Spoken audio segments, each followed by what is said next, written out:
अस्सलामुअलैकुम, मैं हूं Sheikh Umar. City India news में आप तमाम का इस्तकबाल है। आइए देखते हैं आज की टॉप 10 न्यूज़। तेलंगाना की सियासत में अहम रोल अदा करने वाले हुजूराबाद ज़िमनी चुनाव में बीजेपी उम्मीदवार एटेला राजेंद्र ने भारी अक्सरियत से कामयाबी दर्ज की है। रायशुमारी के अख्ताम पर राजेंद्र को अपने करीबी हरीफ टीआरएस उम्मीदवार जी श्रीनिवास पर 23,855 वोटों की अक्सरियत हासिल थी। कांग्रेस ने जमानत बचाने की कोशिश की, लेकिन उसे बदतरीन शिकस्त का सामना करना पड़ा और आजाद उम्मीदवारों के मसावी वोट कांग्रेस को हासिल हुए।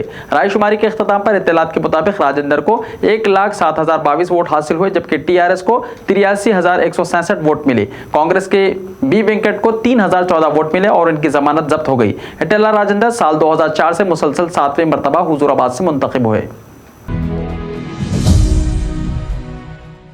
चीफ मिनिस्टर चंद्रशेखर राव हुजूराबाद ज़िमनी चुनाव के नतायज से हैरत में पड़ गए हैं, क्योंकि इन्हें पार्टी की शिकस्त का यकीन नहीं था। चीफ मिनिस्टर जो फार्म हाउस में क़याम पजीर हैं, सुबह से नतायज पर नजर बनाए हुए थे। ज़राए ने बताया कि चीफ मिनिस्टर ने इंतखाबी मुहिम में शरीक रहे वज़रा और सीनियर कायदीन से रब्त करके हर मंडल में वोटिंग रुझान पर मालूमात ली। उन्होंने इब्तिदा से ही बीजेपी की सबकत पर हैरत का इजहार किया और उनका कहना था कि टीआरएस के मजबूत इलाकों में बीजेपी को अक्सरियत नाकाबिल फहम है।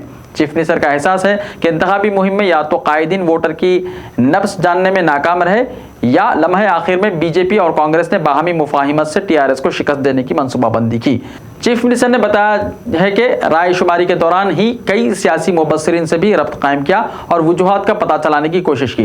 चीफ मिनिस्टर को मुख्तलिफ सर्वे रिपोर्ट्स के जरिए यकीन दिलाया गया था कि पार्टी को कामयाबी मिलेगी। चीफ मिनिस्टर हुजूराबाद के नतीजे से खुश नहीं हैं और वो पार्टी में बड़ी तब्दीलियों की मंसूबाबंदी कर रहे हैं। चीफ मिनिस्टर ऐसे कायदीन को अहम जिम्मेदारियों से महरूम कर सकते हैं जो हैदराबाद या जिले में बैठकर कामयाबी और नाकामी के अंदेशा कायम किए हैं।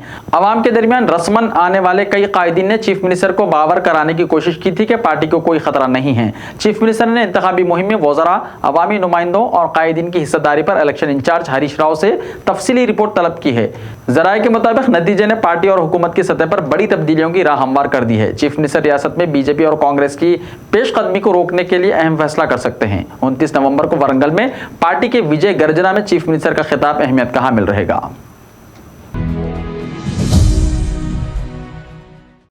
वज़ीर बल्दी नस्मोनस केटीआर ने हुजूराबाद के नतायज पर ट्वीट करके कहा कि टीआरएस ने 20 साल में कई इंतखाबात का सामना किया है। इस इंतखाब के नतायज की कोई अहमियत नहीं और ना ही इससे कुछ होगा। टीआरएस के जी श्रीनिवास ने काफ़ी मेहनत की है। उन्होंने मुस्तकबिल की जिद्दोजहद के लिए तैयार रहने का टीआरएस कैडर को मशवरा दिया। ज़िमनी इंतखाब में मुहिम चलाने वज़रा हरीश राव के ईश्वर जी कमलाकर की केटीआर ने सताइश की। मरकजी वजीर दाखिला अमित शाह ने बीजेपी के रियासती सदर बंडी संजय से फोन पर बात की और हुजूराबाद में एटेला राजेंद्र की कामयाबी पर मुबारकबाद दी। अमित शाह ने निर्मल में जलसे आम में एटेला राजेंद्र को कामयाब बनाने की आवाम से अपील की थी। अमित शाह ने आज बंडी संजय को फोन किया और राजेंद्र की कामयाबी में कायदीन और कारकुनों की मेहनत की सताइश की। उन्होंने कहा कि कारकुनों की मेहनत से हुजूराबाद में बीजेपी को कामयाबी मिली। इत्तलात के मुताबिक बीजेपी के कौमी सदर जेपी नड्डा ने भी बंडी संजय को मुबारकबाद पेश की। इसी दौरान आज सुबह ही से बीजेपी के हेडक्वार्टर पर पार्टी कारकुनों ने जश्न का आगाज कर दिया। कारकुनों ने इब्तिदाई मरहलों के बाद ही जश्न का आगाज कर दिया। पार्टी दफ्तर पर सैकड़ों कारकुन जमा हो गए, जिन्होंने न सिर्फ मिठाइयां तकसीम की बल्कि आतिशबाजी भी की। कारकुनों ने डांस करके कामयाबी का जश्न मनाया। रियासती सदर बंडी संजय को कारकुनों के कंधों पर उठा लिया और कामयाबी पर मुबारकबाद दी। आतिशबाजी, बाजा और रक्स और सुरूर के नतीजे में ट्रैफिक में खलल पड़ा। जीएचएमसी स्टैंडिंग काउंसिल इंतखाब के लिए आज इंतखाबी एलामिया जारी कर दिया गया है। 1 साल मियाद के लिए 15 अरकान का इंतखाब होगा।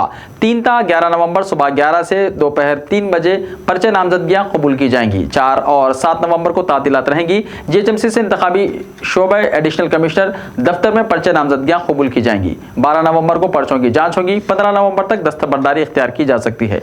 मुकाबले में 15 से ज्यादा उम्मीदवार होने पर 20 नवंबर को कमिश्नर जीएचएमसी के ऑफिस में इंतखाबी अमल मुकम्मल करके नतायज जारी किए जाएंगे। मुकाबला ना होने पर इत्तफाक राय से कामयाबी होगी। सिर्फ कारपोरेटर्स मुकाबले के अहल होंगे। महकमे मौसमियात ने कहा है कि आइंदा 48 घंटों में तेलंगाना के बाज़ मुकामात पर शदीद बारिश का इम्कान है। एक बुलेटिन में महकमे ने कहा कि आइंदा 72 घंटों में रियासत के बाज़ मुकामात पर गरज और चमक के साथ हल्की बारिश हो सकती है। इसी दौरान अपने खुसूसी बुलेटिन में महकमे मौसमियात ने कहा कि हवा के कम दबाव का इलाका तमिलनाडु के कवरमेन इलाके पर मरकूज है। बुलेटिन में कहा गया कि आइंदा 24 घंटों में महबूबाबाद, वरंगल रूरल, वरंगल अर्बन, जंगांव, सिद्दीपेट, यादाद्री भोंगीर, वखाराबाद और नागर कर्नूल अजला में बाज़ मुकामात पर बारिश का इम्कान है। यही सूरत हाल कोत्तागुड़म, नलगुंडा, सूर्यापेट में भी हो सकती है।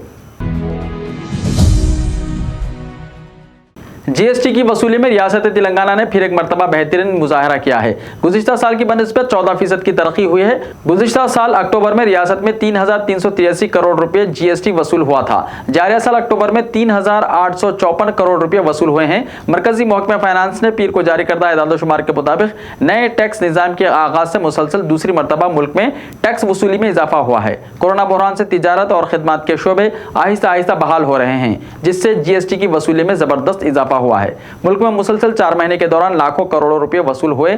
जीएसटी की अमल आवरी के बाद मुसलसल दूसरी मरतबा ज्यादा आमदनी वसूल हुई है। माह अक्टूबर में 1,30,127 करोड़ रुपए जीएसटी वसूल होने का मरकजी महकमा फाइनेंस ने इंकिशाफ किया है। इसमें मरकज की हिस्सेदारी 23,861 करोड़ रुपए है। रियासतों की हिस्सेदारी 30,421 करोड़ है। उस्मानिया यूनिवर्सिटी कैंपस में कॉलेजेस और हॉस्टल्स के दरमियान तलबा के लिए जल्द ही इलेक्ट्रिक बसें चलाई जाएंगी, जिससे तलबा को हॉस्टल से कॉलेज जाने और वापसी में सहूलत और आसानी होगी। यूनिवर्सिटी की जानिब से क्लोज्ड कैंपस पर अमल दरामद के इस मकसद के हुसूल के सिलसिले में इक़दाम किए जा रहे हैं। इसे शुरू करने के लिए शुरू में तलबा और स्टाफ को मुफ्त सफर की सहूलत फराहम करने के लिए 2 इलेक्ट्रिक बसों को शुरू किया जाएगा।